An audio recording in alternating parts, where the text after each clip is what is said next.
To the engineer, spaceflight poses two problems. The first is, of course, to build a rocket ship. The second, and no less important, is to prepare and train the men who are to fly the future rocket ships and to provide suitable working conditions that will enable them to survive in space. To help show you what is being done to solve these problems, we have called upon one of the foremost exponents of space travel, Dr. Wernher von Braun, who is at present the chief of the Guided Missile Division of the Army's Rocket Center at Redstone Arsenal.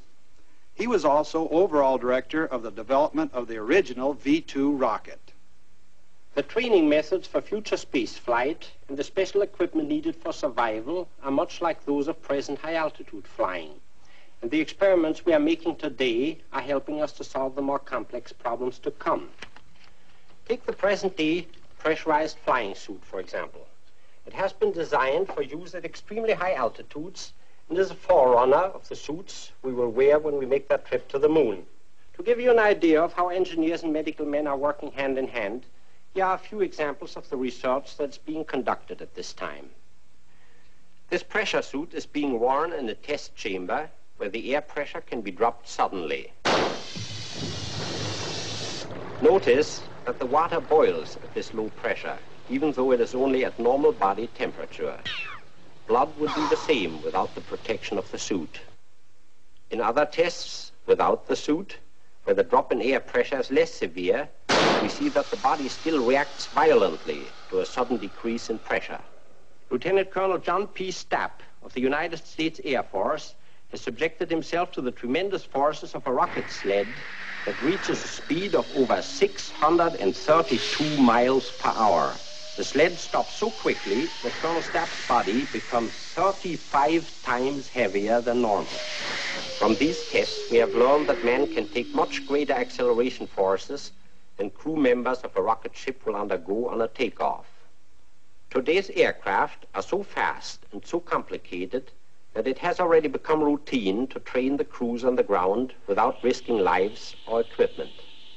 This is done with a device called a flight simulator. Here the crews experience all the sensations of an extended flight. The crews of future rocket ships will train much the same way. We will use a simulator on a centrifuge and employ an astrosphere to train the celestial navigators for our coming space flights. Now here's a model of my design for a 4-stage orbital rocket ship.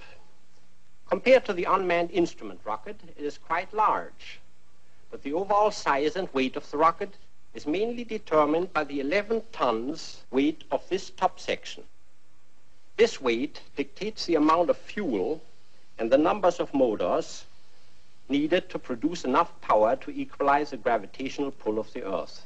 The payload in the top section will consist of 10 crew members plus equipment.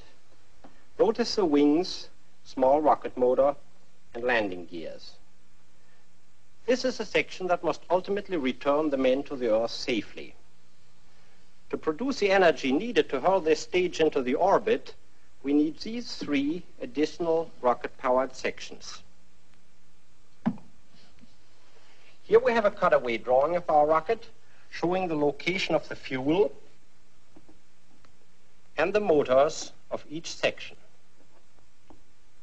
The first stage carries 1,060 tons of fuel, and its 29 motors will lift the entire weight of the ship vertically off the ground.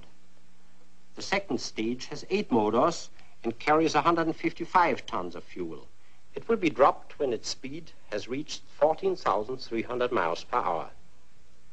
The next is our third stage, with only 1 rocket motor and 13 tons of fuel. The third stage gives the passenger section the final kick to attain the orbit. It will not be separated from the passenger section until just before the return flight.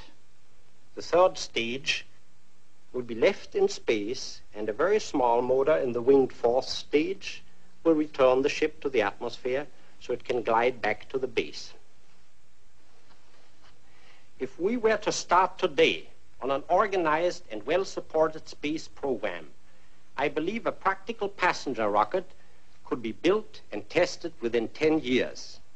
Of course, it would be foolish to rush headlong into building a 4-stage rocket, man it with a crew, and attempt to fire it into an orbit without first following a step-by-step research and development program. Let's illustrate this with the help of a few pictures. First, we would design and build the 4th stage, and then tow it into the air to test it as a glider. This would also allow the crews to practice. Next, low-altitude flights would be made, firing the small rocket motor in the 4th stage. This would also give the crew more and more training. Following that, the 3rd and 2nd stages would be constructed and tested very thoroughly on the ground, after which they would be joined to the passenger section so that faster and longer flights could be made up to speeds of about 12,000 miles per hour. The only thing remaining would be the building and ground testing of the huge 1st stage.